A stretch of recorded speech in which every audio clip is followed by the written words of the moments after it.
Fantasy Animation is a completely free, online, educational resource dedicated to examining the relationship between fantasy storytelling and the medium of animation. It is staffed by a volunteer army of academics and animators who give up their time to run the website so that our audience can be kept informed not just about the latest goings-on in the world of all things that are drawn, imagined and sculpted, but to help inform them about the historical, political, ethical and aesthetic ramifications of what it means to make an animated fantasy. Check out our weekly blog posts, containing insights on everything from the sexual identity of SpongeBob SquarePants to how to make an animation on a pair of knickers. You can also access our archive of podcasts featuring Oscar-winning VFX supervisors, historians, classicists, animators and folklorists discussing their favourite examples of fantasy animation. To find out more, visit us on Twitter, Facebook, Instagram and Reddit at FanAnimResearch, FANANIM Research, or visit fantasy-animation.org. I hope you enjoy the show.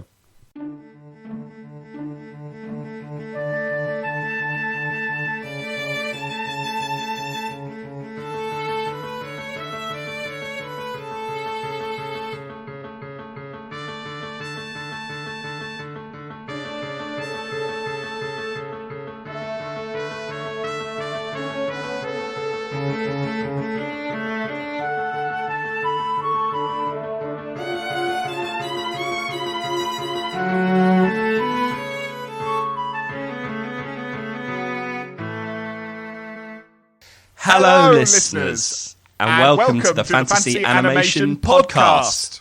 With me, Chris Holliday. And me, Alex Sargent. We couldn't decide who got to do it for the 100th time, so we thought we'd do it together. Yes, this is our centenary, our 100th episode. I didn't think we'd get here, but here we are, 100 episodes down the line. You didn't think we'd get here?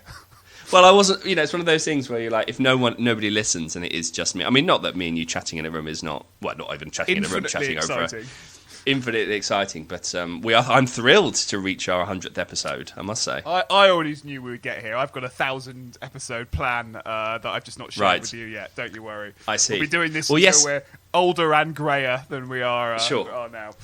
Yes. So here we are, episode 100. I suppose this is episode 100, not counting our footnote episodes, which obviously are the intervening shorter episodes. This is our 100th full-length episode. Also not counting our bonus episodes. We've got a few of those as well. So actually, the more we describe this, the less and less it kind of feels like our 100th episode. Yes. Just more and more like just another thing we've done. And that might be a theme of what we're about to talk about, because we were thinking about how to celebrate our 100th episode. Happy anniversary, Chris. Yes, and to you. I didn't get a card, but, neither did I, but fine. Yeah, fair. All right. I don't know where you're going with this. I don't know why I thought I'd win that. So we thought, how could we kind of pause and acknowledge a milestone? And we thought a fun way of doing it would be to think about 100th episodes in popular animation. What we're going to do today is talk through 5 100th episodes of iconic American primetime animation. And this is a good excuse for us to talk about some shows that we otherwise would struggle to get into one episode, or would have to spend a lot of time, having to do like a mini-series of, for example. But in this way, we can talk about them without sort of having to kind of go into every single minutiae of every single season. We can just kind of give us a little snapshot of the history of American primetime animation through a kind of, a review of 5 100th episodes. Yeah, and I should say that there is, or maybe we'll be able to weave this in as we go through the episode, but there's some good writing on sort of primetime American animation and television animation, and the relationship that certain programs have with American culture, and how you can kind of graph American culture and I guess, the peaks and troughs of American culture, and also cultural production through things like your Beavis and Buttheads, or your King of the Hills, or your Simpsons, and actually watching some of these, because they're a 100th episode, even though all of these programs, we're looking at the 100th episode in some guise, or maybe with some few caveats that we will explore. The 100th episode comes at different points in the series life cycle. So in some cases it's 3 years in, and the first example we'll look at is only 3 years after the original premiere, whereas in some cases it's 8 years because the program was cancelled, or it's 6 years because of the fact that there are long shorter seasons, let's say. So there's some really interesting stuff around the 100th episode. It means different things, I think, to lots and lots of different television programs, and certainly I was surprised at how early the 100th episode felt in some cases versus how late it feels in some other examples that we're going to look at. Yeah, absolutely. So the episodes that we have, or the series we've selected, are the Flintstones, the Simpsons, King of the Hill, South Park, and Family Guy. So hopefully listeners will see a kind of through line. It's domestic animated comedies on primetime American television, and there's a lot of crossover and synergy between those things. They're all kind of riffing on one another, I think. So there would be no Simpsons without the Flintstones. There would be no South Park, Family Guy, and King of the Hill without the Simpsons. So I think there's a good way of us kind of leaping from one to the other and telling that story, or giving a snapshot of that story of American animation, television animation, by going through these.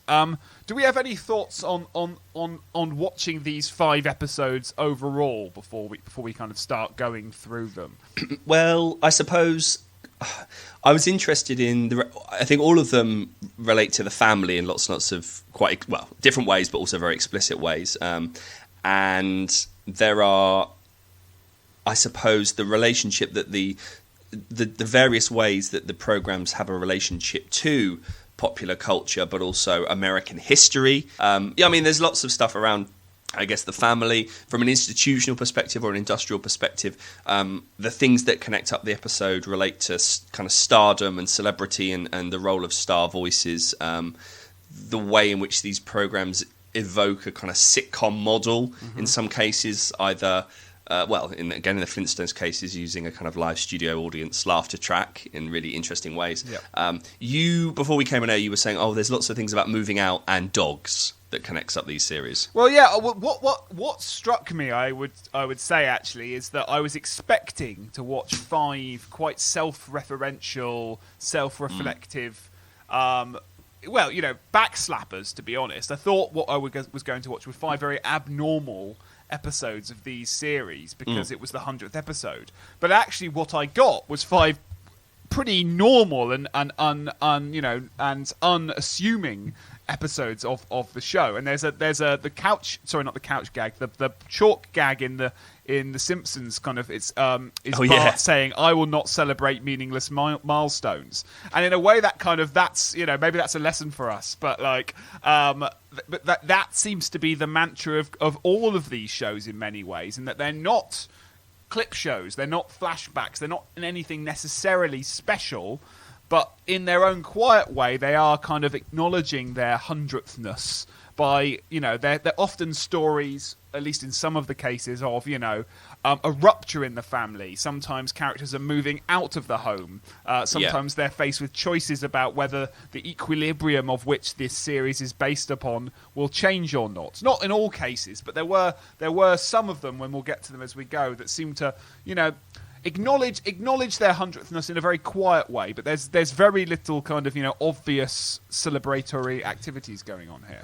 Yeah, I agree with you. I was expecting a lot more bells and whistles in some cases. There are a couple of references, I think, in the South Park episode, which we'll get to, that talk about its hundredthness. I should say that part of what we were doing, we were looking at...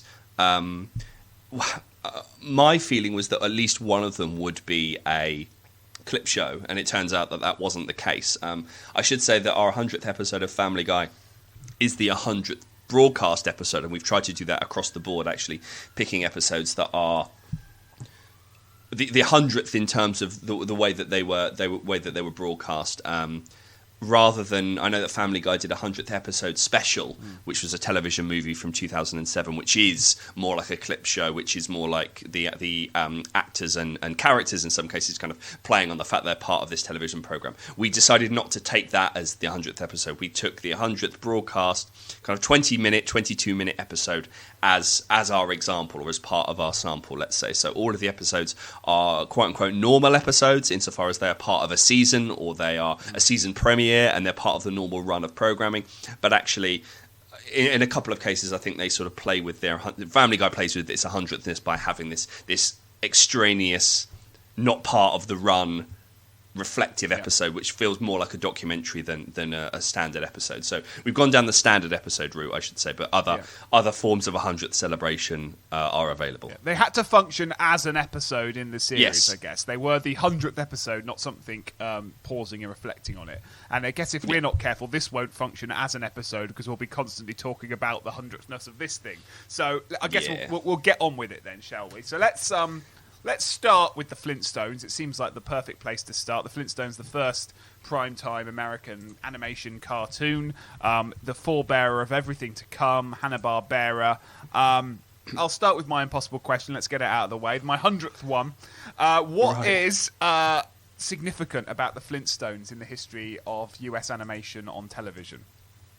Well, I would say that you mentioned Hanna-Barbera, so if we're taking Hanna-Barbera to be one of the main American animation studios of the golden age, the latter end of the golden age, so the 1950s, I think, to onwards, really, and I would say that they are synonymous more with television animation, let's say, than some other than the Disney or your Warner Brothers as well. I would say that alongside Tom and Jerry, the Flintstones is probably Hanna-Barbera's sort of signature product. Certain studios obviously have their signature icon, their iconic character, their iconic product.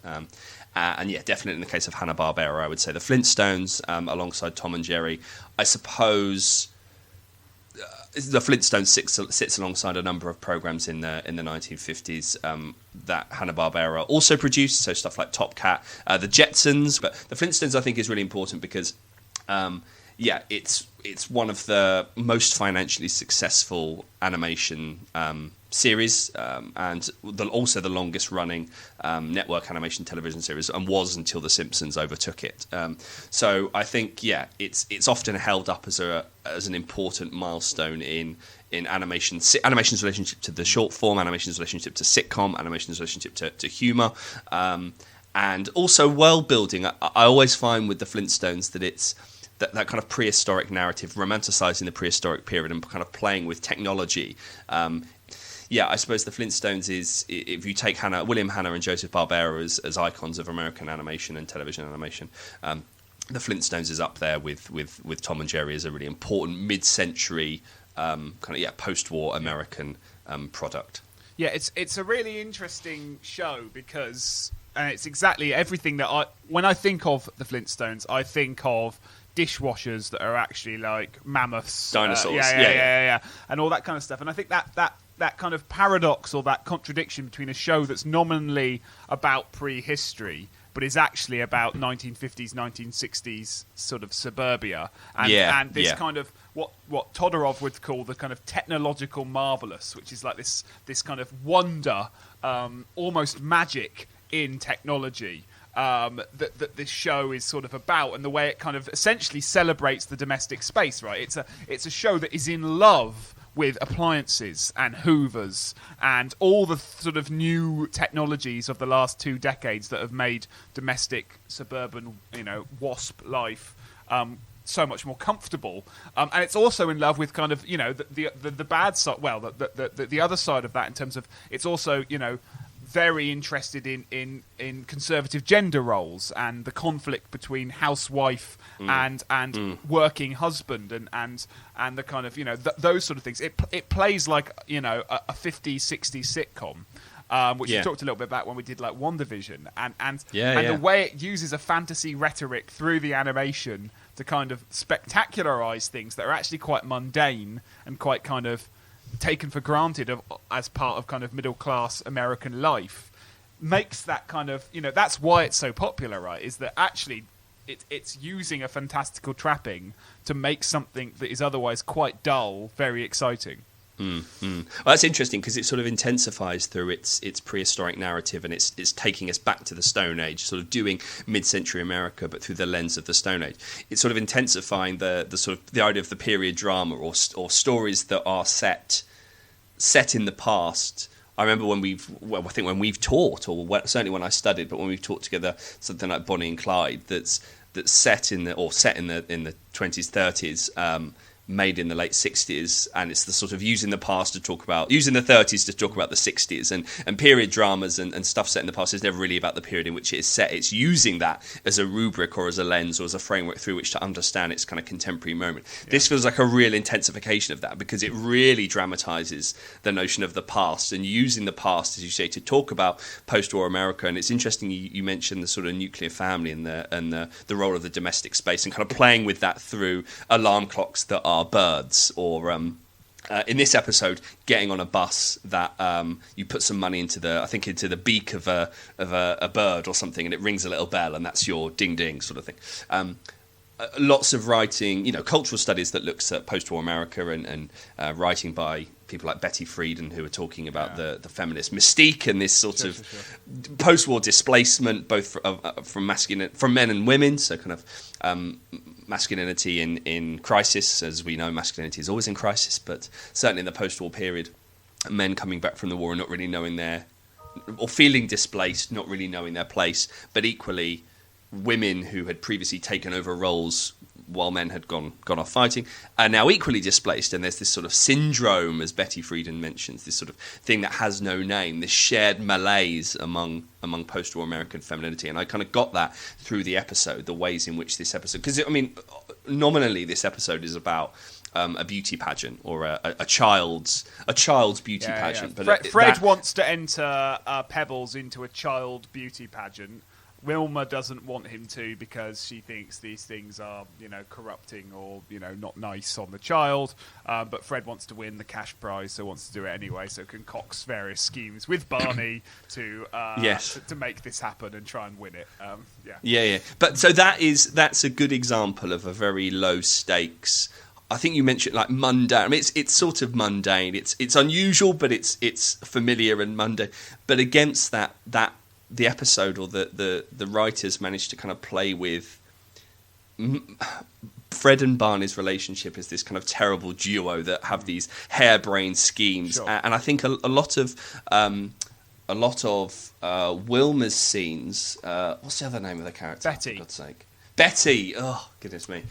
A lot of scenes. We'll cut that out. A lot of scenes. It's 100th episode. Give me a break.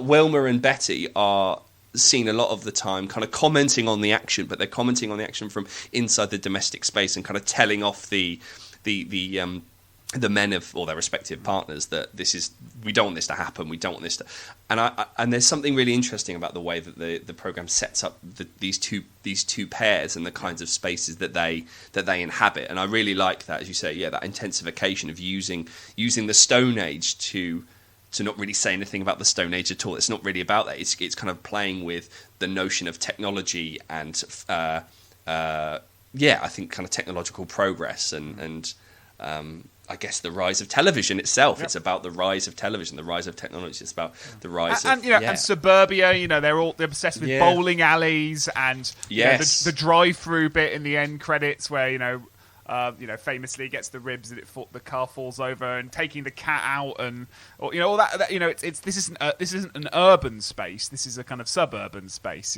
So there's that too. It's very much sort of invested in that world. And I wondered, the gender politics of this episode are very of the time, in that. So Wilma and Betty are humorless.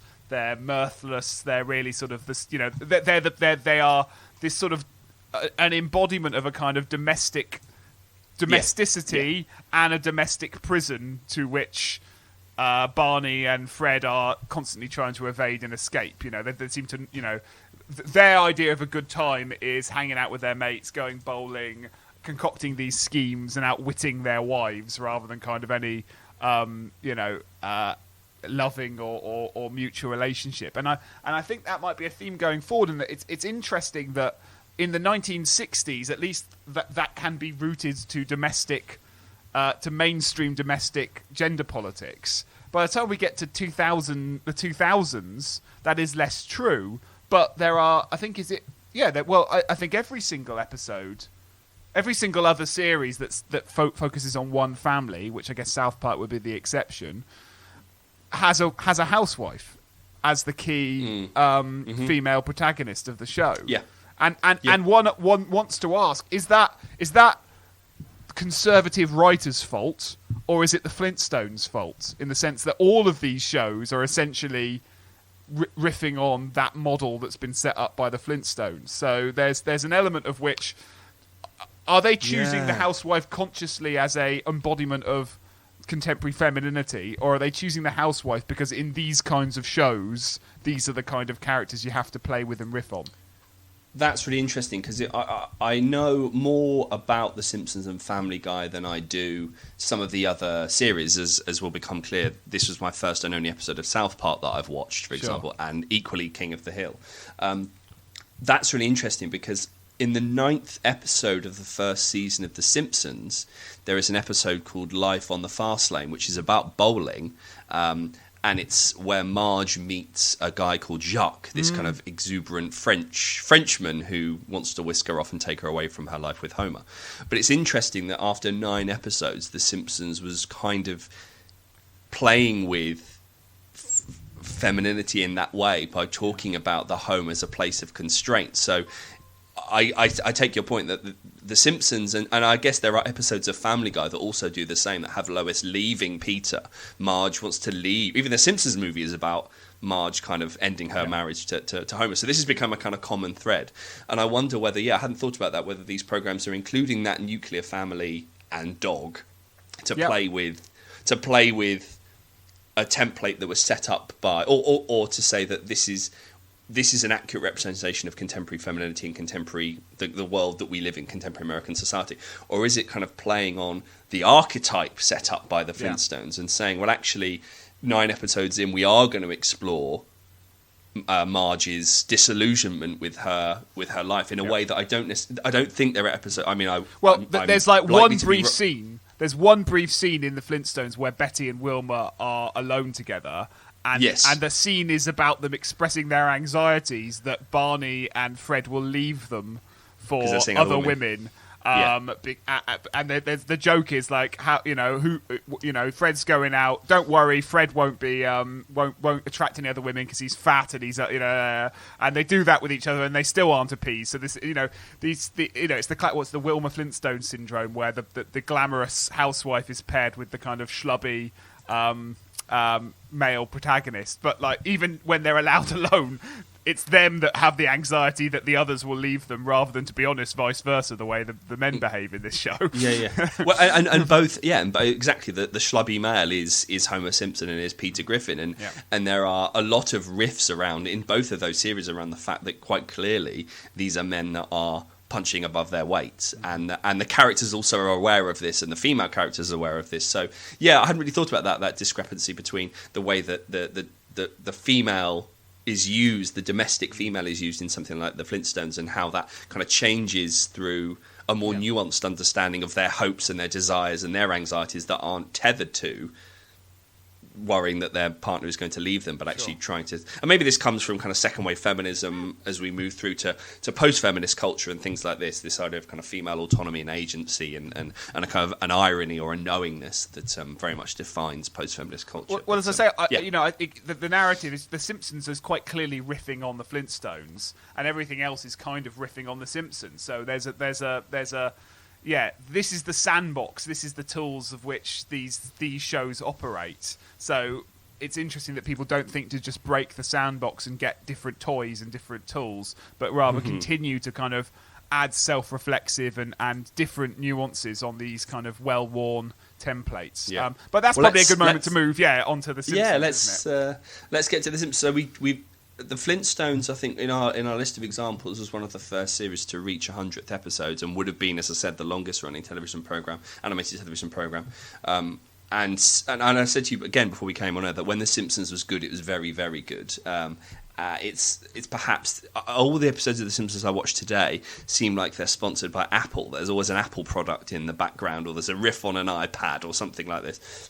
Whereas this episode, so this is episode 19 of season 5 of The Simpsons, Sweet Seymour Skinner's Baadasssss song, and is one of those episodes. A lot of a lot of the good Simpsons episodes I feel like are focused around Principal Skinner, and actually one of the most interesting episodes is one of the later episodes of The Simpsons where, which is I think the only one that Matt Groening, who's the creator of The Simpsons, regrets, which is an episode that reveals that Seymour Skinner isn't really Seymour Skinner at all, but is some imposter.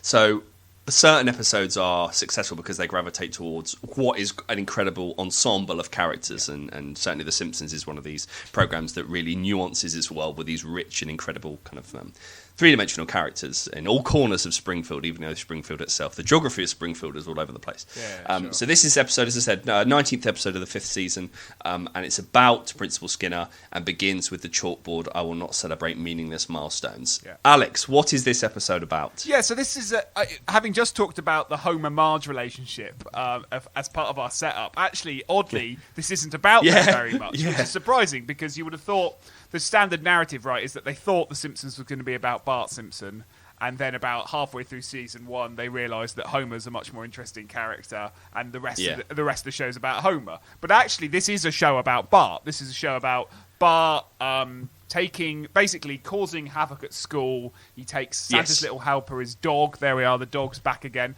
To show and tell, and causes a ruckus, and gets Principal Skinner fired from his job, which Bart instantly feels very guilty about. His kind of loving adversary is no longer in school. He's replaced by Ned Flanders, who is a very ineffectual and can't discipline the students, and it's basically Lord of the Flies in there. Bart doesn't feel suitably challenged because he doesn't have a good enough adversary, and he actually ends up developing a friendship with Principal Skinner that then sees them collaborate to get him his job back. Yeah, and this episode for me kind of crystallizes a lot of what The Simpsons is about, but also some other notes I had. So one of the things I didn't mention in relation to the Flintstones was Mel Blanc playing Barney. He didn't always voice Barney, but he would kind of, I think there are a few series where he's replaced, but the episode that we watched, Mel Blanc is the voice of Barney, and Mel Blanc is sort of the quintessential American voice actor, but he's very much of the world of The Simpsons, insofar there is a discrepancy, which we'll come to when we look at Family Guy, between celebrities voicing the versions, kind of tweaked versions of themselves, celebrities voicing characters within the world of the animation television program, and then voice actors who become stars through their ability to, or in the case of The Simpsons, a core group of about 6 to 8 voice actors who are central to the success of the program, that voice pretty much all of the characters in some way, shape or form, that have a kind of unifying consistency to the world as much as the visual character designs, and actually I think industrially are important to the success of. I remember there are instances where Simpsons is gonna, if one of the voice actors leaves, you have a real problem with imitation, or how do you then, what does that mean for The Simpsons? What does it mean for the future of the program? Are these characters, or are these voice actors going to come back for the movie? I remember there was a lot of stuff around negotiating collectively amongst this core group of voice actors. And this is a good example of a program that is built on the strength of the characters that inhabit, as I said, the world of Springfield, and the ability of the program, which doesn't often happen. I suppose Cheers is in the live action sense is a good example. Friends is a good example, where the strength of all of the characters means that it can spin off in any direction, and supporting characters can lead entire episodes. The Disney Renaissance is really propelling animation back into the public consciousness again. So it's important to what we would call the second golden age of animation, after the golden age of the 30s, 40s, up to the 50s. So culturally, the program is important. I don't think we need to say much about that. But what other elements of the episode struck you? Anything? Are you a Simpsons fan? Did this feel typical in some ways? Or I'm a Simpsons fan. I think I haven't watched it in quite some time, and it wasn't me neither. It wasn't a kind of like, I am switching it off now kind of gesture on my part. I haven't watched a lot of these in some time. South Park I'm also a massive fan of, and I haven't watched that for years, although really? I accept there are controversies with South Park's back catalogue. Indeed there are with The Simpsons. You're talking about voice actors. Apu is in this episode, voiced by Hank Azaria, and there's a whole controversy about, I haven't seen how they've dealt with it, but I know he now no longer voices the character for very important reasons. But I wonder, so what do we have now? Do we have a person doing an imitation of a character, of a white man's imitation of an Indian store clerk, which gets all very murky and very confusing. So, so that's just to flag that up because it's worth flagging up. But yes. So now a person of color is doing an impression of a white man doing the impression of because to of quote character your consistency. line, to quote your line, is that better or is that much worse? Interesting. I don't know, but anyway, I think what the Simpsons' problem is in terms of its longevity is a problem with satire. This is what the Simpsons was when it burst onto the scene was the nuclear family, but the joke was the real nuclear family. This isn't the idyllic housewife, the lovable but kind of street smart husband. This is an oaf, a dissatisfied housewife, a bratty child. This is the real America exposed. And what's that famous line George Bush Senior said about The Simpsons? That America's engaged in a culture war, prescient, and we should be, people should be more like the Waltons and less like the Simpsons, or something like that, which the Simpsons used as like a badge of honor in their advertising campaign. But I think satire has a problem remaining stable, right? The whole point of satire is to destabilize and to push back against and to reject. But it's very difficult. Shrek has this problem, right? How do you keep being satirical and be really successful and the most popular thing on television and maintain that kind of spiky outsider energy? And I was struck with this episode, just the encapsulation of that tension was the couch gag, which is the family taking the fox symbol in the corner of the screen, throwing it onto the carpet and stamping on it. And I thought that's very interesting in that's quite a spiky thing to do for your 100th episode, to kind of put two fingers up to the network that created you. But it's also quite a safe thing to do. If you're going to do that, do it in the couch gag, because the couch gag sort of doesn't mean very much anyway anymore. So even by then, it's sort of a throwaway gag. So it's kind of safe. It's safe satire, and the moment satire feels safe, it stops being very satirical. I think that is an inherent problem The Simpsons has had, is that the longer it's gone on, the harder it is to see it as these kind of bunch of plucky outsiders taking shots at the mainstream. What they are now is the mainstream. They're so in the mainstream, it's hard to separate the mainstream from The Simpsons. Yeah, God, it's really interesting. I was talking about the perhaps one of the most radical spaces of The Simpsons is the couch gag. I hadn't really thought about that. I remember there was a bit of a brouhaha around one of the couch gags from an earlier episode. Well, an earlier than we are now, but from around 2009, 2010, which is essentially how the cells are made. And you kind of cut to a Korean sweatshop as all these cells are being painted in, and it's sort of revealing something about the labour of animation production and the outsourcing of cartoons to different parts of the world. But the kind of the space. Well, actually, a lot of if you think about radical in terms of its politics, but also kind of stylistically, I'd say that they're part of what makes a lot of these programs less so Family Guy, but I would perhaps. This is probably true of King of the Hill and the Flintstones. They're out of rules and worlds needing rules, and there's a certain degree of kind of hyper-realism going on, where if characters are shot at, they are injured. Whereas, and there's ramifications and there's stakes and drama and jeopardy. And Family Guy does play with this actually within its kind of television diegetic world. It sort of plays with inconsequentiality of violence and things like this. And The Simpsons as well, I think, is the opposite end of that. Characters are often in hospital, or characters are unable to bear children, or characters die in the case of Flanders' wife and things like this. The couch gag of The Simpsons is often a place where the rules of the world, like it's where the program is at its most animated, because the world is fractured and transgressed, and things are at their most kind of anarchic and, I'll use the term, plasmatic, let's say. Well, let's move on to King of the Hill, if that's the next one. I'm definitely not familiar with King of the Hill. I think this is the one you and I are least familiar with. I have seen I'd say I'd seen a handful or so of episodes. I've probably seen at least 10 episodes of King of the Hill over the time, and I'm quite interested in Mike Judge, the kind of the showrunner and things, and Office Space and Idiocracy and all these kind of things. So, King of the Hill. This made me want to watch more King of the Hill, if I'm honest. I thought this was a really different tone in many ways. A lot less abrasive and a lot less wacky and a lot less sort of, razzmatazz kind of animated style and storytelling to all the others that we've watched. There's nothing kind of particularly whimsical or wacky about King of the Hill. It feels a lot more like a kind of, it could be live action.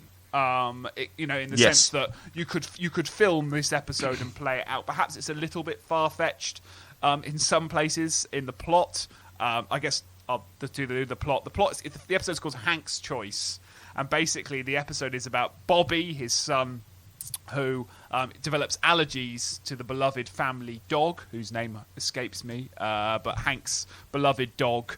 And basically, Hank has to choose between his son and his dog, a choice that he finds a lot harder than perhaps he should, to the point where he builds this very elaborate dog house for his dog to live in so that Bobby can remain allergy-free, and actually at the end offers the doghouse to Bobby, who delightfully takes up the opportunity because it means he gets to watch whatever television he likes and eat pizza in the garden rather than have to come in and eat broccoli. But also seem to develop this incredible social life. He's like, no, I can't make that this evening because we've got drinks this evening or something like that. Yeah, exactly.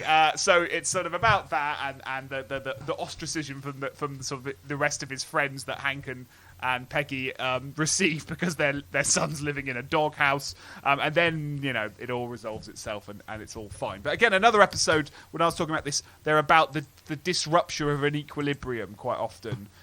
We've lost Principal Skinner in the previous episode. Oh my God, are we not going to get Principal Skinner be the head of the Springfield Elementary anymore? Well, we've got a son literally being evicted from the house, and two characters kind of put against one another. I thought the characters were very rounded. I thought it was all very it was quieter, but in a way more interesting than a lot of the episodes. Maybe just because of a lack of familiarity.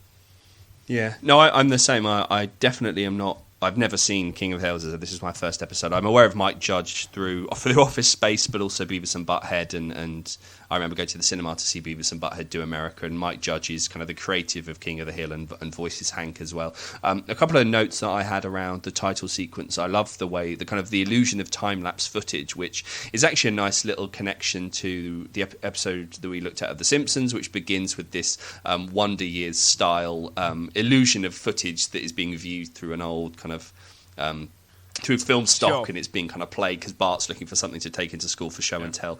So I liked that kind of the illusion or the kind of fake, what we would call now, I guess, a level of photorealism, the kind of evocation of lens-based media. So I really liked that illusion of time. Animation as a process or a technique built on hiding the edits actually was conjuring through the evocation of time-lapse footage something quite interesting in terms of aesthetics. I thought was interesting, and also anticipate South Park, which has the means of production, or the fake means of production, in terms of its title sequence and the hands coming in and cutting out the characters. So I liked that. I thought it was a nice counterpoint to The Simpsons. One just through character design. We would say that these are hyper realist or more realist. You said it could have been filmed in live action. I think that is both a function of its style and its use of camera work, and the fact that it's not really mining the creativity of animation in the way that animation purists might say. It's not leaning towards animation medium specificity and what it's trying to do. It's not transforming the body. This is just a relatively mundane story about a child's allergies, essentially. So it's live actionness. Go on. No. I think that's right, and I think the quiet political thing that maybe this is a post 2021, 2022 looking back on a show kind of analysis, but I thought the quietly political thing going on in this, it was that this is about a Southern family. And not just because they're from Texas, but it's a Southern family. Like I know enough about King of the Hill to know, like, Hank likes I think he's pro-gun. I think he's a shooter. He drinks beer at the side of his property with his mates around the road. He's conservative in a small C kind of a phrase, and yet he is articulate and intelligent and well-rounded, and this isn't Cletus the slap-jawed yokel from The Simpsons, and I think there's something quietly political about that, in that this is a representation of Southern culture in a way that I'm not sure Simpsons necessarily is, and I'm not sure when we get to South Park or King of the Hill, or Family Guy, which is very much set in New England. Who is this playing to? I'd like to know more about the demographics of who King of the Hill was popular with, but I think the choice to set it in Texas and have this very nuanced portrayal of the family seemed quietly political in a world of, extreme lefts, extreme rights, and bitterness in between. This seemed to be playing to a broader political spectrum than perhaps the liberalism of Simpsons. Certainly, we can come to the politics of South Park very soon, and that's a whole other quagmire. Yeah, I have. Well, Quagmire is a very good link to Family Guy, but we'll leave that there. I have questions about whiteness in King of the Hill, and the sort of the way. And a quick Google has told me that there is some writing on whiteness and racial imagery in King of the Hill, and there's a line from Bobby in an episode. Kind of talking about the history of essentially white colonialism. Are you sure that white people did all of that stuff? Because I come from white people, and this is the first I'm hearing of it. And what the program is sort of doing is, I guess, playing with guilt, white guilt and tolerance, and what it means to kind of. And you gestured to this in terms of Hank's conservatism with a small c, though there are lots of red hats I noticed in the series. What it means to think about. Or what it means for viewers when we align ourselves with actions of a white family. And I guess writing on whiteness would argue actually what this program does is use class maybe to talk about whiteness, or maybe that's a problem with the way that we understand whiteness, is that writers like Richard Dyer would say, well, whiteness is invisible, and what we end up doing is talking about 50 other things before we talk about whiteness. So we talk about class and we talk about America, and whiteness comes very low down on the list, where actually this program kind of thinks about whiteness, and I don't, it doesn't always lean on class. It doesn't always try to veil its understanding or its interrogation of whiteness by leaning on class. The most important element of the phrase "white trash" is the word "white," not the bit that's trash. It's about kind of, I guess thinking through, and I get this with King of the Hill, thinking through what whiteness looks like, what it feels like, and The Simpsons again is very good at that, I think. But there was something about King of the Hill that critiqued whiteness whilst not necessarily having to lean on class to make its point, or to lean on class distinction. It centered, this episode certainly centered its action around the family. There weren't very many supporting characters. It was just about the kind of strange relationship that exists between the father and the son. And I thought embedded within that, I'd need to watch more of the episode. But the relationship that King of the Hill has to satire, and what its relationship to satire then has to say about whiteness in Southern America in ways that don't discredit its understanding of whiteness or relegate a discussion of whiteness to class, but actually, I hope I'm making sense. No, you are. I need to refresh my memory of a lot of the episodes too. So I guess we'll kind of draw it here and move on to something we could talk with more authority about. But I do remember actually. Well, there's a character in the episode we both watched, Connie, Bobby's best friend, who is a second-gen Asian American. And it's not in the episode, but there is definitely a representation of Native American culture that's recurring in the episode, where I think one of the local people on the street get into a relationship with a Native American man. Something I'm probably butchering now, but I'm mentioning this. Of course, the show is extremely white, and but perhaps that those tensions are part of what it's trying to explore as much as it is everything else. But I think it's very smart. Yeah, it is very smart. I think I didn't realise that when I watched it sort of the first time. I liked it when I used to watch it, but it never kind of grabbed me that actually, in a way, this is the quietest, the most mature of all the shows that we've watched, I would argue, today. And that does. I love immaturity. We're about to get to immaturity, and I love immaturity in comedy, and I love silliness and all that sort of stuff. So maturity doesn't have to be a fundamental virtue, but this was the most mature of the shows we watched. So we move on to some fart gags. So here's where we're going to split, I think. So you take it away first. Well, I'm not a big fan of South Park. I never really got it. I've never understood it. I remember when I was about 15 years old having a sleepover with a couple of friends, and they put on the South Park, the movie, and I fell asleep. And I've never felt compelled to watch the end of it. And I very rarely fall asleep in films. As a film scholar, I pride myself on sitting through the bitter end, and comes from an undergraduate. The credits are part of the film, so now Marvel obviously have made that an impossible task to leave early. But I just haven't. I've never really got South Park. I think it's interesting, but maybe it comes from my poor knowledge of American history. I can see that this episode in particular, was doing something really smart with American history. But my interest in South Park is celebrity voices are impersonated poorly, and how it reveals the seams of its construction. But it does that in the title sequence, and everything after that, I sort of feel. I just never got it, Alex. Never got it. I feel like you have. I loved South Park. I haven't watched it very recently. Again, not out of any active choice, just because we've got lives to live, haven't we? And other things to watch and stuff like that. But I haven't watched it very recently, and I haven't watched it for about 5-10 years. And I'm not.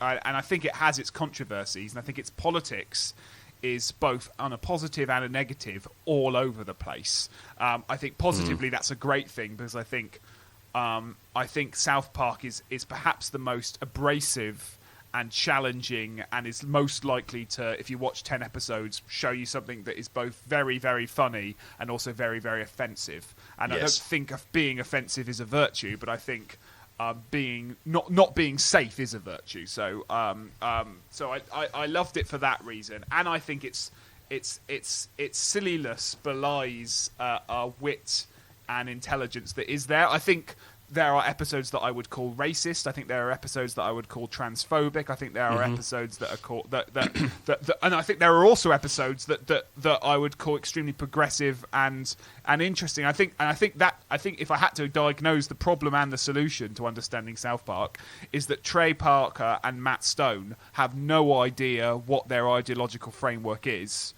and go from episode to episode making knee-jerk and outlandish statements about things, and I think the key to understanding South Park that's slightly different from all the other episodes is that it's made on a much more fractional weekly structure.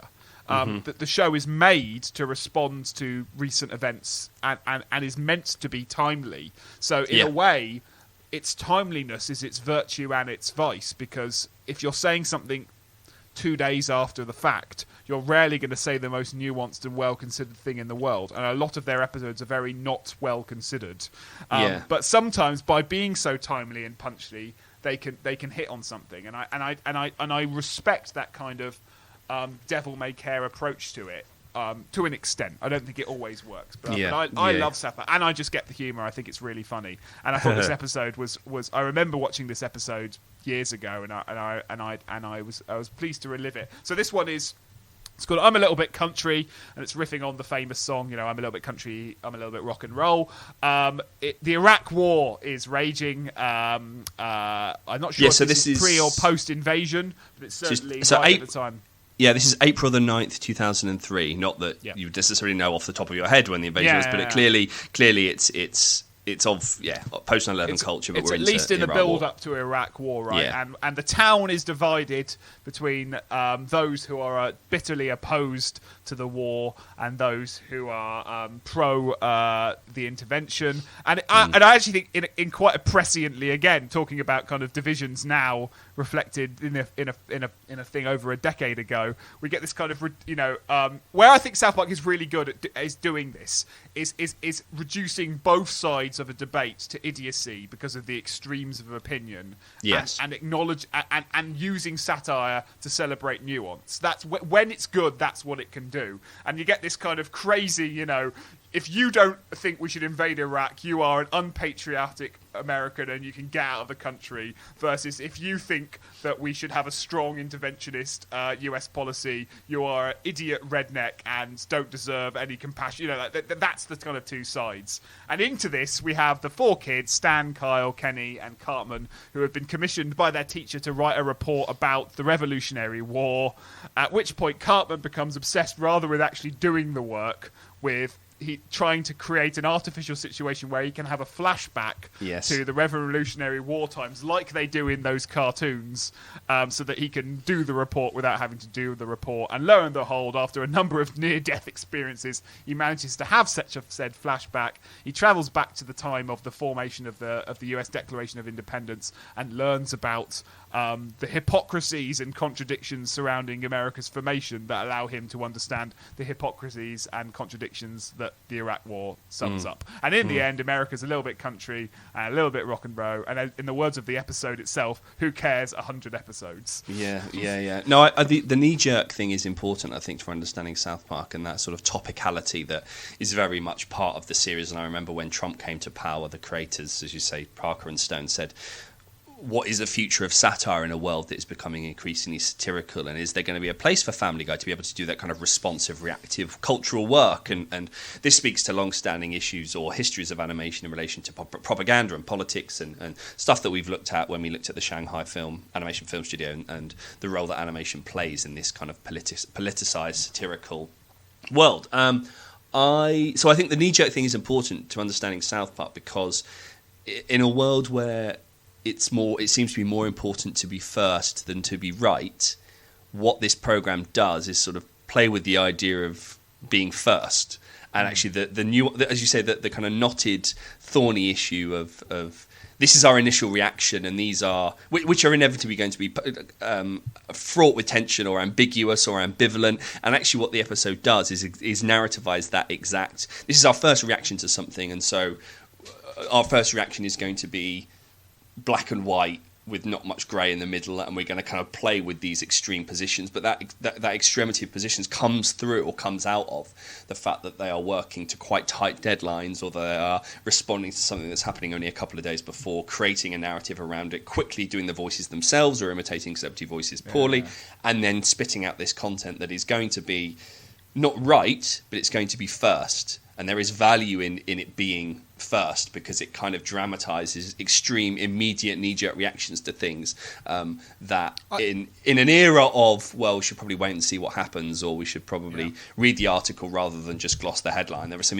some interesting... We shouldn't discredit the program for just being first and not necessarily being right, because I think there's value, as you say, and there's political value in us as interpreters looking at a program and going, that's interesting that was their initial reaction to something, because it ends up dramatizing extreme positions, as you say, or extreme approaches to things without that nuance that comes with time. I mean, some episodes don't do that, and some episodes are extremely reactionary and all this sort of stuff. But yeah, I think when it gets it right, like there's a very good episode with where Obama, after Obama's first administration, and it's exactly the same. It's always the adults, and the kids are the ones. Classic, kids are the voice of reason, and adults are the idiots.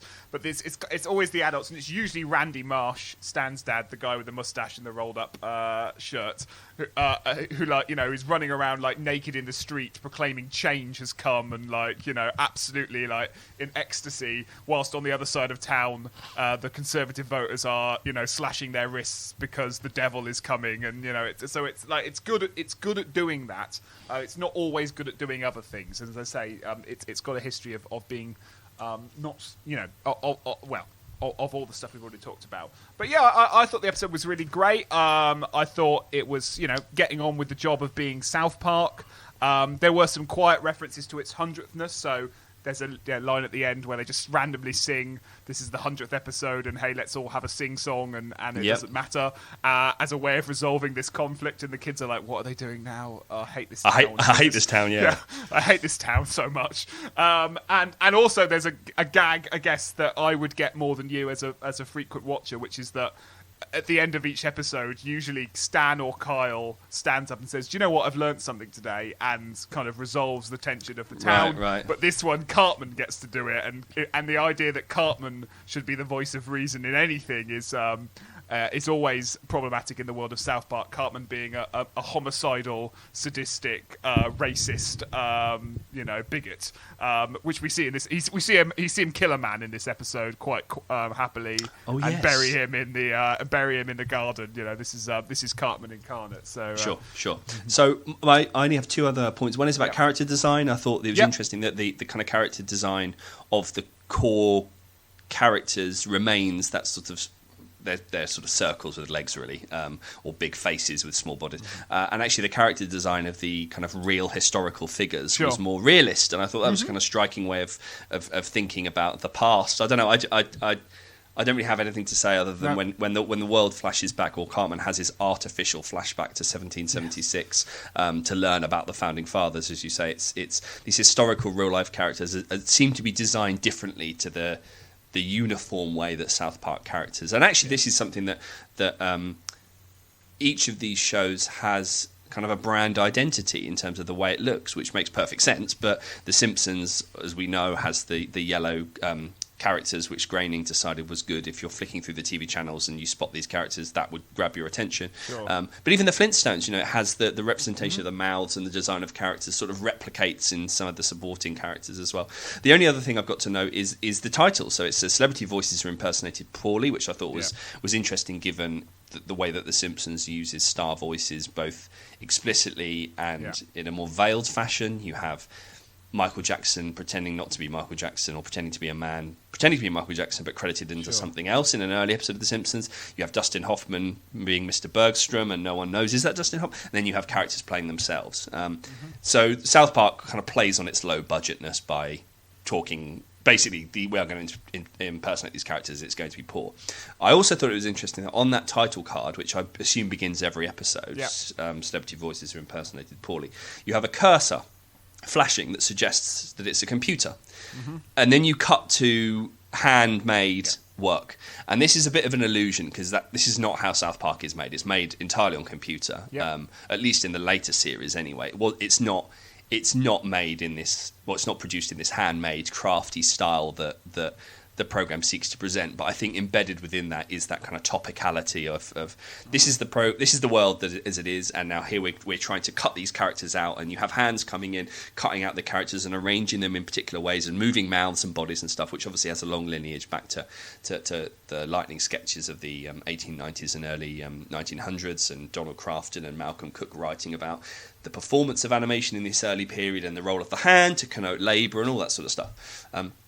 This I thought was a play on that and a riff on that, but actually it's false, because this is not how South Park is made. And I think there's obviously, well, as we know, there's something very political about the handmade versus the industrial machine of South Park. And I feel like South Park's creators returning to the hand of the artist, or at least trying to identify and distinguish itself from mass-produced cartoons like The Simpsons, and talking and doing that through the hand and handcrafted labour and the artisanal and that sort of stuff, and a sense in which the programme is being de-skilled, sort of maintains its...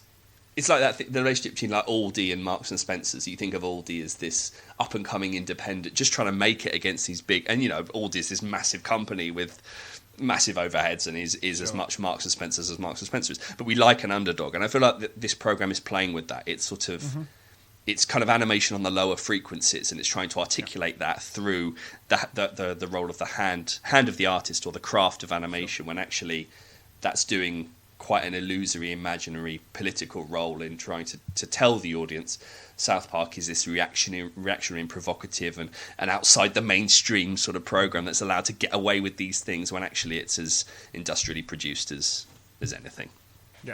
And again, it's trying to establish this register of satire. I think that's what we're talking about with The Simpsons. How do you remain outside of society when you are becoming part of the fabric of society? I think it's another way South Park tries to maintain that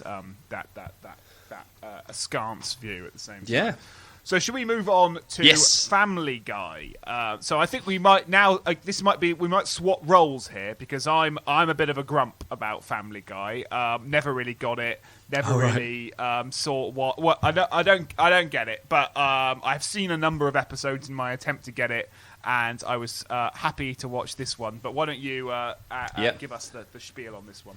Yeah. So I'm a big fan of Family Guy, and it's very much cut from the same cloth as The Simpsons, and actually quite deliberately so. And there are rivalries between the programs that are very well noted, and this has come from the front cover of American television kind of guides, redesigning the characters of Family Guy to be the characters in The Simpsons, and sort of saying they're really similar. And what Seth MacFarlane has done is taken the template of The Simpsons and just adopted it and changed the colour of the characters, and here we are, we've got Family Guy. This is now taken on a new life because there have been crossover episodes between The Simpsons and Family Guy, and actually in this episode there are references to The Simpsons, quite explicit references to The Simpsons. So I think Family Guy is very aware of, and Seth MacFarlane has now been very open to say we sort of looked to what The Simpsons was doing and copied that. But it's essentially Peter and Lois, husband and wife, their children, Chris, who is voiced by Seth Green, trying to imitate the villain Buffalo Bill from Silence of the Lambs. You have, he puts the lotion in the basket, Alex. And Mila Kunis, who voices Meg, and then you have a kind of sociopathic young baby, Stewie, and the family dog, Brian Griffin. Now, Stewie, Brian, and Peter, in true voice artist creator style, are all voiced by Seth MacFarlane, so it's very much his kind of baby. And again, this is a sort of a standard episode. Really, it's I should say this is the 100th episode as broadcast rather than this 100th episode spectacular. But it's a standard episode that focuses really on Brian, so the family dog, who manages to kind of attract these really attractive women at every turn.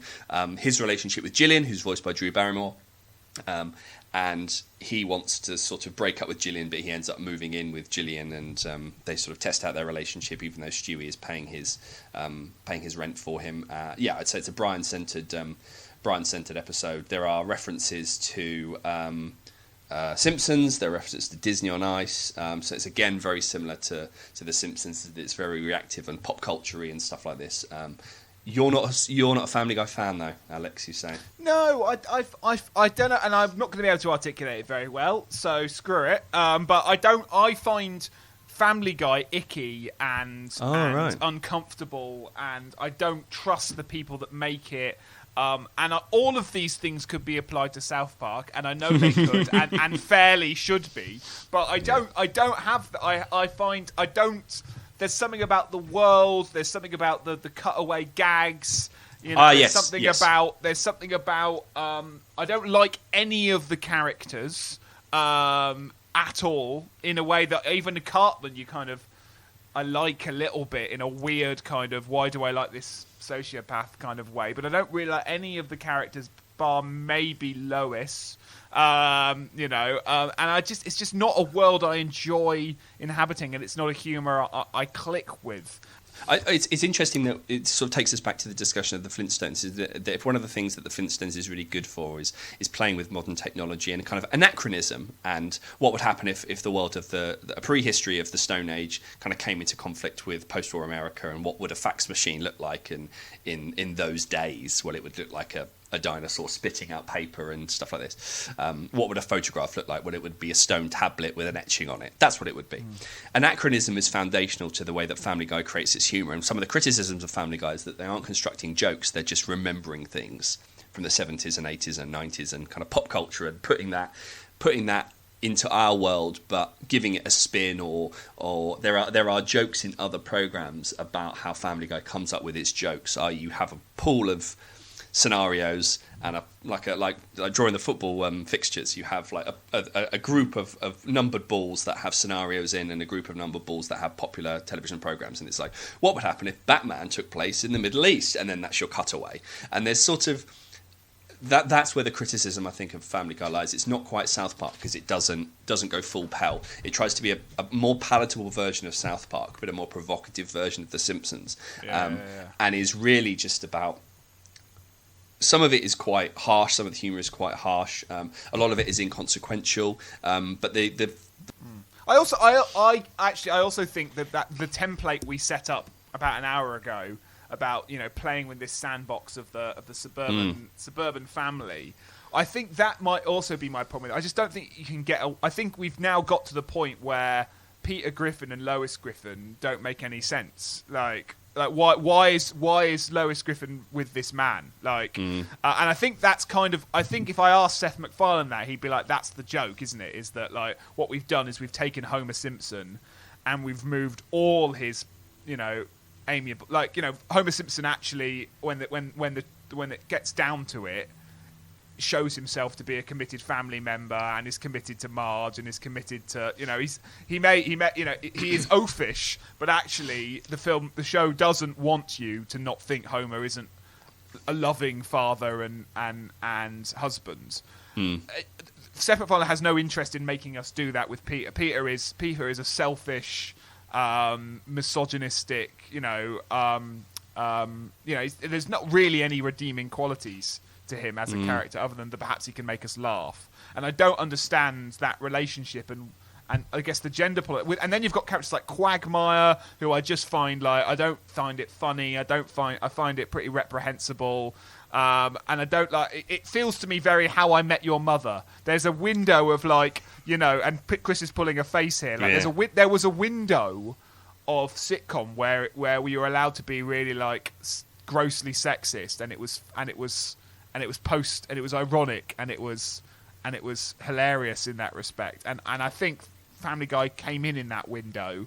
And I'd like that window to go away now, please, because I don't think it's I don't think Quagmire bedding Marge Simpson, which happens in this episode, and then shooting the entire family to get away with it is funny. But then I guess I do find Cartman shooting an ancestor of the Revolutionary War funny. So what am I exactly talking about? Swings and roundabouts? I think there's certainly a genre of sitcom or a cycle of sitcoms where you think they come up with a joke first and then work out scenarios to fit the joke, and you ultimately end up with a series of sketches that are loosely knotted together and whereas there is a coherent narrative across King of the Hill, Flintstones, even South Park and The Simpsons, Family Guy, it's often seen as a series of gags and setups, and the program is reflexive about that. It plays with that by having, and then we're going to cut away now, and it's very open about its own gag structure, and whether or not that reflexivity is enough for the program to sort of save itself, to say we know we're being inconsequential, we know and they do things like they kill off characters, and then when the audiences go, I can't believe you've done that, they write an episode where it was all a simulation, and they say, cool, that would be really annoying if people thought that that's what we were going to do. But they're just very, it's all very kind of it's very light touch.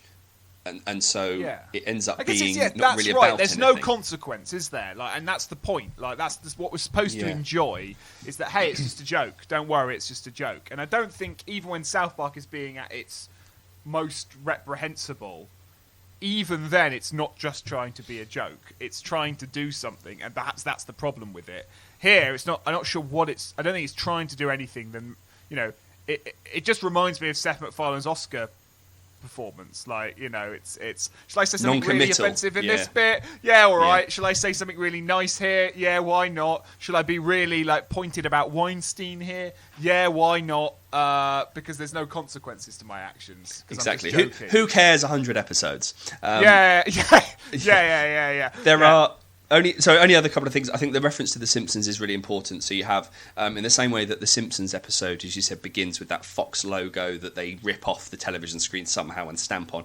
Here you have a sort of the tape along the bottom that is announcing episodes or next up on, and then you have Quagmire interact with Marge, and then it cuts to someone doing a poor impersonation of Marge, and you have Homer and Bart and Lisa and Maggie, which sounds like Maggie's killed everybody because she's the last person standing. So references to The Simpsons, I think, are really important. You have random, as I said, Gillian, who is voiced by Drew Barrymore, is a human woman having a cross-species relationship with Brian, which opens up a lot of interesting things about anthropomorphism and how animation negotiates cross-species relationship, which we haven't got time to go into, but Ratatouille is another interesting example of how do you negotiate human and animal relation.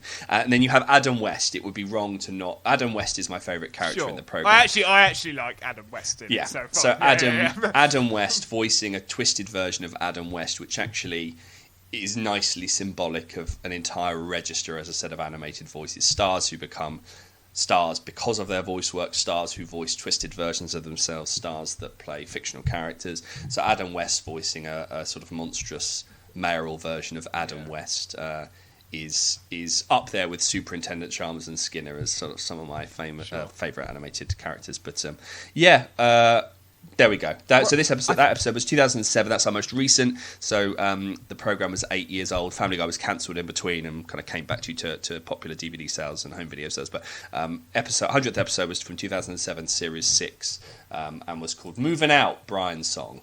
So there we go. That was our cross section of 100th episodes. That was our cross section. Absolutely, yeah. So I hope listeners enjoyed that, and I hope they've enjoyed the last 100 episodes of this. Yeah. We're going to keep going. We'll keep going as long as you'll have us. It's been a delight to do it. If you want to help us, you know what you've got to do. You've got to subscribe via any of the podcast services that you use. If you can leave a review, if you're an Apple user, then please do. We could do with a few more, to be honest. We haven't had any for a while, and they really do help. We're doing quite nicely. We don't mind all your lovely thoughts on social media, but if you could leave a review to celebrate our 100th episode, that would be really, really fantastic. Please do so. How else can you get involved? You can, of course, contact us via fantasy-animation.org. Maybe you're an academic or a student or a writer, and you want to, or an animator or someone from industry or anyone who thinks they've got 600, 1,000 words out in them that they'd like to say about the relationship between fantasy and animation. We haven't finished dissecting it just yet. There is more to say. What? And you can do that on our blog. And of course, you can ask us any question you like for our footnote episodes, and you can do that at fananim research, FANANIM research at gmail.com. Yeah. Twitter, Facebook, Instagram, same handle, fananim research, FANANIM research. I have said those words quite a few times. I was going to say over 100 times for sure. Yeah, for sure. I reckon so. Do we have any other solemn notes we need to communicate at this 100th hour, or can we just get on with the job? No, I think if people have suggestions for future television series that you feel like that haven't maybe reached their 100th episode yet, or maybe for our 200th episode we'll do 200th episodes. I don't know, but we're always thinking through ways to do television, and this felt like a really good way to do it. But we're trying to keep on top of television programs. So if you've seen something, you've seen kind of watch a program over the summer, or you feel like there's a program out there that fits the fantasy animation intersection, but you missed the window maybe to write a review of it, but you've got some notes brewing, definitely get in touch, because we're always on the lookout for blog posts and sort of we're trying to shore up our schedule for the weeks to come, so weeks and months to come. So please do drop us a line via the Fantasy Animation email or the website, because we can't keep track of everything on television that's coming out, and there are experts in the field that are definitely more well versed in contemporary animation and television fantasy than we are. So we'd love to hear from you if you've got ideas for think pieces or sequence analysis, stuff like that. Absolutely. And thank you very much for listening. And please continue to do so. It's been a pleasure, a privilege. Chris, thank you for coming on this journey with me. Thank you for coming with me too. And here's to the next 100. Yes, and here's to the next 100. Next 100. Absolutely. Yeah, great. We'll see you next time then. Bye.